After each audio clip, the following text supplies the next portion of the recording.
নৌকা যাত্রা রবীন্দ্রনাথ ঠাকুর।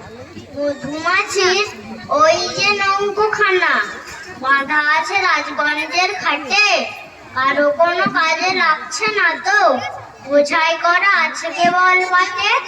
আমায় যদি দেয় তার নৌকোটি, আমি তবে 100টা দাঁড়াটি, পাল তুলে দিই 4টে 5টা 6টা, মিথ্যে ঘুরে বেড়াই নাকো হাটে।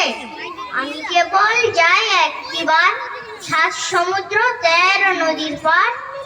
তখন তুমি কেঁদো না মা যেন, বসে বসে একলা ঘরের কোণে।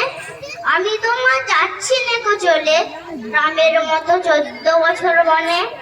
আমি যাব রাজপুত্র হয়ে, নৌকো ভরা সোনা মানিক বয়ে। আর সুখে আর নেব সাথে, আমরা শুধু যাব না 3 জনে। আমি কেবল যাব একটিবার 7 সমুদ্র 13 নদীর পার। ভোরের বেলা দেব নৌকো ছেড়ে, দেখতে দেখতে কোথায় যাব ভেসে। দুপুর বেলা তুমি পুকুর ঘাটে, আমরা তখন নতুন রাজার দেশে। বেরিয়ে যাব তীরপূর্ণির ঘাট, পেরিয়ে যাব তেপান্তরের মাঠ। ফিরে আসতে সন্ধে হয়ে যাবে, গল্প করবো তোমার বলে এসে। আমি কেবল যাব একটিবার 7 সমুদ্র 13 নদীর পার। নমস্কার। খুব সুন্দর।